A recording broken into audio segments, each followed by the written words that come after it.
October the 22nd marks 6 months since my wife and I purchased the Lenovo Yoga 6 laptop from Best Buy, or at least the video of when I did the unboxing.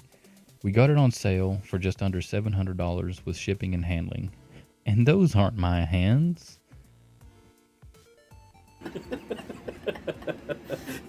That's horrible. That's pretty much it. Then just leave it where it's at, and I don't like it. It's horrible. Oh shit! I don't even have my wedding ring on. I only got to show this one side. I need to show all of it. I'm gonna do that. The rest of that and the rest of the video. No, what I wanted to do. Get my fidget spinner and just spin around. I don't know if that would work, but now it's not contextual. It's been moved.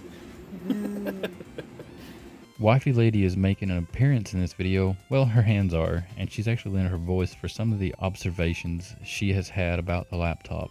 So to carry on, I figure that 6 months is ample time for us to find anything we may take issue with. The laptop is my wife's, and she mostly just uses it for browsing the web and storing and uploading photos.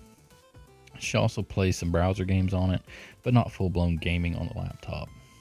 I've already ran some tests to see how well it can handle a game though, The Witcher 3 to be specific.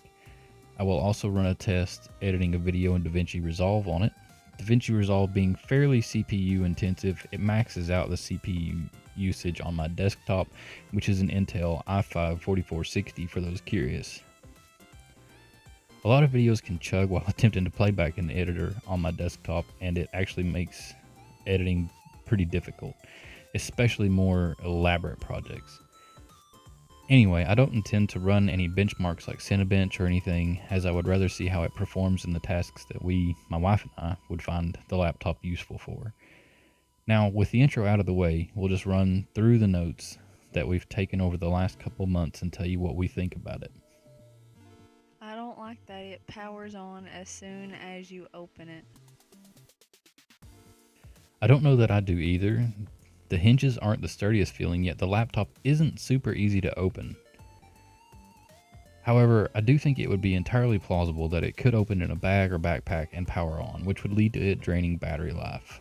So no, we're not fans of the auto power on function, though this possibly could be changed in the settings.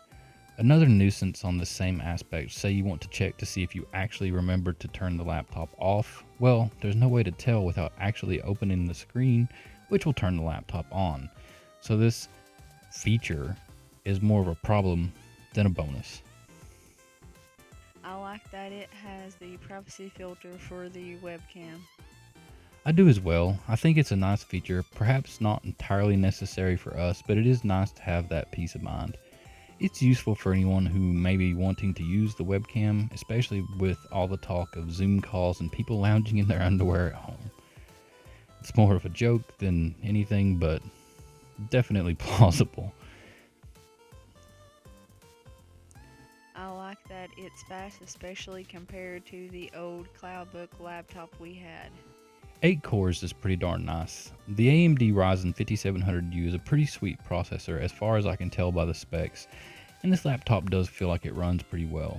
I mean, it is able to play games without a graphics card because the 5700U has integrated graphics. The Yoga 6 also has an internal SSD. It is NVMe, and I found that out when I cracked the back open to see what's inside. We both like that it's actually fast, and that it's way more usable than the old Acer CloudBook we had. I lovingly called the Acer the crap top in many of my old videos. It's a huge step up for anyone coming from a CloudBook, and that's about the best comparison I can make. Getting apps open seemed strange at first, just took some time getting used to Windows 11. When trying to open different apps and stuff due to our limited experience with Windows 11, this could be a problem with the new operating system. My current PC gifted to me by my buddy is not up to the task of Windows 11, or wasn't the last time I checked, and I don't really plan to make the switch until there's more time and development on the operating system, in particular because I like the desktop for playing old PC games I missed out on as a kid growing up, and I know that Windows 11 has some optimizations and options available for backwards compatibility. So some of it would be user error, just not being familiar with the new OS, and some of it will be jank because it is a new OS. had issues with tethering my phone over USB. Connection when tethering phone via USB for data transfer seemed poor at first, like the computer quite didn't understand what she wanted it to do. This again could be a Windows 11 thing or a user error.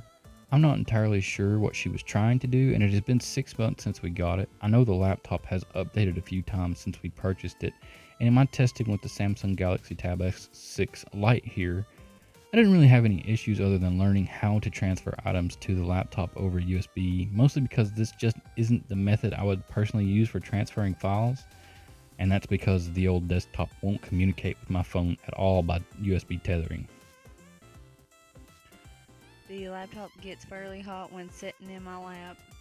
Gets hot on lap. I mean, this one pretty much speaks for itself. It has an 8-core processor, and that's going to generate heat when in use. It's going to vent right into your lap if you actually hold it while sitting on your couch or wherever you may want to hold a laptop in your lap. The laptop also gets fairly loud when in heavy use. My heaviest use case so far has probably been the DaVinci test or The Witcher 3.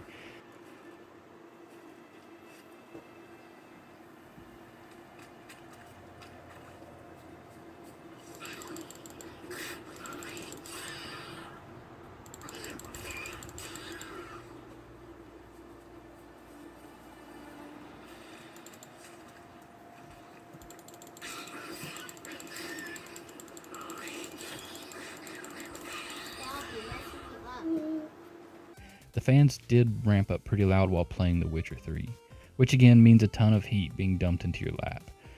And I'm sure that DaVinci Resolve, being as intensive as it is, suggests that it's pretty hot and loud when running those tests. I'm not able to pull audio from that. Not a good test on the loudness aspect. Doesn't have an SD card slot, adding unnecessary complications to transferring photos. We both take issue with this, and I understand now how this is a complaint that I have seen in other tech reviews, not specifically this device. I haven't watched other videos about the Yoga 6, but this definitely feels like a big miss in my opinion from Lenovo. Especially as many people as there are doing content creation these days, or even just for transferring photos. I'm aware that you can use an SD card reader dongle to do transfers. There are dongles for everything, but that's just an extra thing you'd have to carry around with you, and if it's avoidable, it should be avoided. I don't know exactly who this laptop is generally marketed towards, considering the power of the CPU, which is an octa-core at like 4.3 gigahertz. It's got quite a powerful processor stuffed into a rather odd package in my opinion. Not useless, just seems like you would have to do so many workarounds to really be productive with this laptop, which leaves me scratching my head about what the best use case is for this device, because it's not gaming, and productivity seems like it would be hampered by the lack of ports and requirement of peripherals. The screen is a 13.3 inch 1080p display, and it looks pretty nice. I mean, at 13.3 inches, 1080p is more than adequate, but nothing special in any way. The touch capabilities are just standard capacitive input. It doesn't have any kind of pressure sensitivity or stylus inputs other than your standard rubber tipped stylus that you would get for a cell phone or a tablet. Those are called passive styluses or styli. You know, the ones that you would get at like the dollar store for $1 and then wind up finding later broken, because for some reason I always find them broken. Kids. Unlike this stylus, which is a Norris Digital EMR stylus or electromagnetic resonance. Ooh, fancy. This stylus works with screens that have EMR technology. They have a long list of devices it works with on their site, like the Samsung Galaxy Tab S6 Lite that I have here, and this pen does allow for pressure sensitivity. Anyway, it's not like the Yoga 6 was advertised as having pen capabilities or anything, just that it would have been a very nice feature to have had at this price range, especially with the tablet mode. But oh well. Also, since I mentioned the tablet mode, my wife has said she used it like once, and we really don't think it has any purpose. It's just purely a bonus feature. I mean, why not? It's probably not really that hard to make the hinges swing 180 degrees, and then you can have a nice memorable name like Yoga as the brand. I'm not saying that it couldn't be useful to someone, maybe a student taking notes or something, and you'd rather write them by hand than type.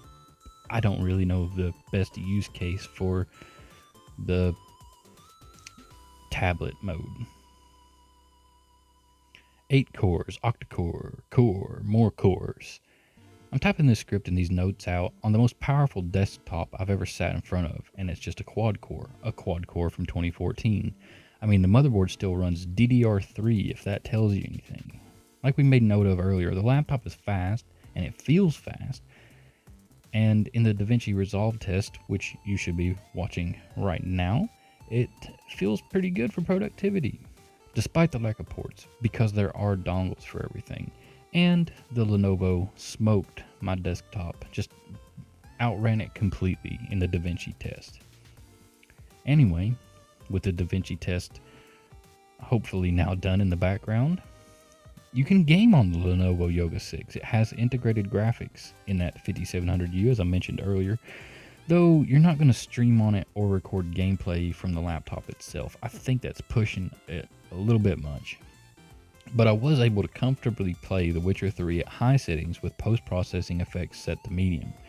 I did also go into the BIOS and set it to increased performance, which is pretty simple and straightforward process.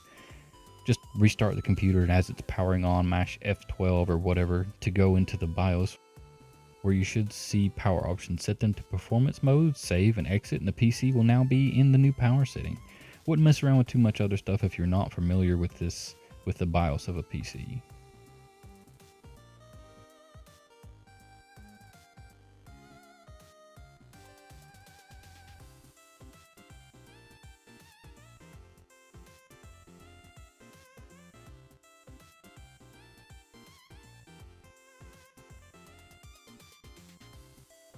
The LED charging indicator does not indicate a full 100% charge.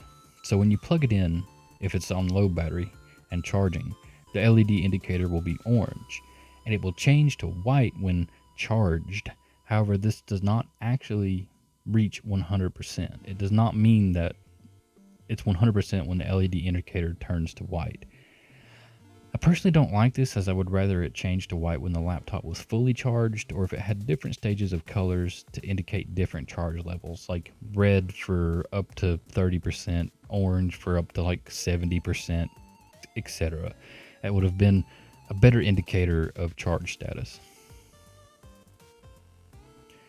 And now it's time to crack it open and see what's inside. It does have an NVMe drive. I don't see where the RAM is, but I don't really want to pull all the components out. And I would say that other than the fact that it has the Torx bits for the screws on the back plate, it's actually pretty repairable. The battery's right on the top. The SSD is there. The Wi-Fi card is there. So it's relatively repairable, and I think potentially upgradable in the long run. That's really about all the observations that we've had on the laptop. If you have any more questions about it, you can ask us in the comments below. I spent way too much time there. Thanks for watching, and thanks to everyone who has subscribed recently. I truly appreciate it. This has been Valhalla's Demise, and say hi to Wifey Lady for her first voiceover in a video. And I thank you for watching. So please like, share, and subscribe. And most importantly, remember to be safe and be good. I hope to catch you in the next one.